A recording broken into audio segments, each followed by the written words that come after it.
모두가 공멸하는 최악의 상황은 절대로 와선 안 됩니다. 세계의 강대국들이 앞다투어 핵무기로 무장을 했던 1950년대 이후 전 인류는 단 하루도 빠지지 않고 핵전쟁의 위험에 노출되어 왔습니다.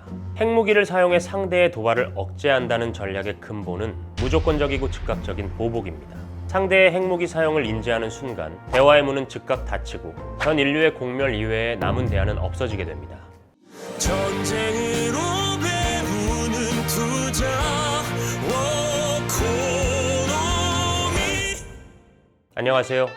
전쟁으로 배우는 투자 워코노미의 뮤지컬 배우 변희상입니다. 1962년 10월 유달리 길었던 13일의 기간 동안 인류의 멸망을 초래하는 대재앙의 문이 열리는 초유의 사태가 발생을 했는데요. 쿠바 미사일 위기로 역사에 기록된 이 엄청난 사태는 미국의 최첨단 정찰기였던 U2에 의해 쿠바에서 건설 중인 소련의 중거리 탄도탄 미사일 기지가 발견되면서 시작됩니다.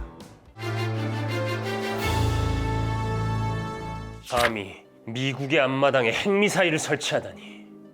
당시 대통령이었던 존 F 케네디가 한때 미국의 안방이었던 쿠바에 설치된 핵탄두 탑재 미사일 기지의 존재를 용납할 수 있는 여지는 전혀 없었습니다.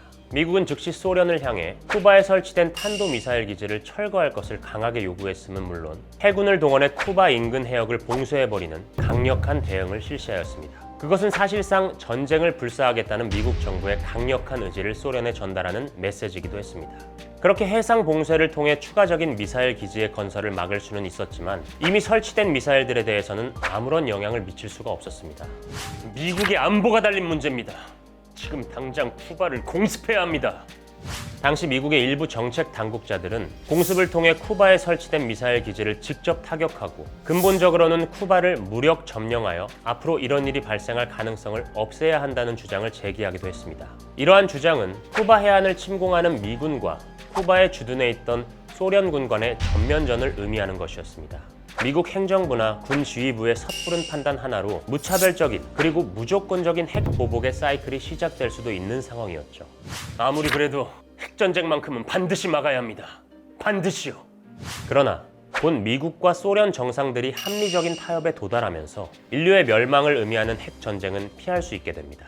소련이 스스로 쿠바에 배치된 미사일을 철수시키는 대신 미국은 쿠바를 침공하지 않을 것을 약속하고 유럽에 배치된 일부 미사일을 철수시킨다는 기본적인 조건들에 합의한 것입니다. 그 이후 출구 없는 치킨 게임으로 보였던 대치 상황이 정상으로 회복하기까지 걸린 시간은 그리 길지 않았습니다.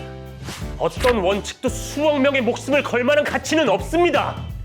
핵전쟁이라는 최악의 시나리오가 만들어질 것 같았던 상황에서 두 핵 보유국의 정상들이 협상에 도달할 수 있었던 이유는 간단했습니다. 미국의 케네디 대통령, 소련의 크루쇼프 서기장 두 사람이 원했던 것은 인류의 공멸이 아니었기 때문입니다. 어디까지나 그들은 자국의 이해관계를 지킨다는 원칙에 충실했지만 이 원칙이 자국민을 포함한 수억 명의 목숨을 희생시킬 만한 가치가 있었다고 전혀 생각하지 않았던 것입니다. 모두가 공멸할 수밖에 없는 국면이 닥쳐올수록 극적인 타협과 해결의 가능성은 크게 열린다는 역설이 다시 한번 증명된 사례가 아닐까요? 지정학적 불확실성의 물가 상승까지 겹치며 주식시장이 어려워지는 시기일수록 이전에는 전혀 듣지 못했던 극단적인 시나리오들이 그럴듯하게 포장되어 나돌아다니기 마련입니다. 원자재 가격들이 급등했을 때 세계 경제 상황이 어떻게 될 것이라는 식의 전망들이 대표적인 사례입니다. 문제는 투자자들뿐만 아니라 전 세계의 거의 모든 정치인들 및 경제 정책 당국자들은 그런 사태만은 어떻게든 피하고 싶어 한다는 점입니다. 원자재 소비국뿐 아니라 원자재 생산국들도 원자재의 수요 기반 자체를 붕괴시킬 수 있는 수준으로 가격이 상승하는 사태만은 막고 싶어 하지 않을까요? 경제 주체 모두가 피해를 입고 궁극적으로 공멸할 수밖에 없는 시나리오가 활개를 치는 시기일수록 저가 매수의 기회가 커진다는 역설이 성립해왔던 이유도 바로 여기에 있습니다. 불확실성이 내포하는 잠재력이 커지면서 정책 당국이 내놓을 수 있는 대안의 강도 또한 강해지기 때문입니다. 대표적인 사례가 2020년 팬데믹 사태와 이에 대응하는 각국 중앙은행들의 정책이었을 것입니다. 전 세계적인 공황이라는 공멸을 눈앞에 둔 상황에서 중앙은행과 정책 당국자들은 사용 가능한 모든 카드들을 빈일에 대한 생각 없이 사용했으니까요. 당장 죽일 듯이 비난을 퍼붓던 미국과 소련도 핵전쟁이라는 최악의 상황 직전에서는 결국 타협이라는 결론을 받아들일 수밖에 없었습니다. 투자의 세계에서도 모든 자산 가치가 소멸되고 제로에서 다시 출발할 수밖에 없는 최악의 상황으로 가는 국면이 닥친다면 금융시장의 정상화를 위해 정책 당국이 사용하는 수단은 강해지기 마련입니다.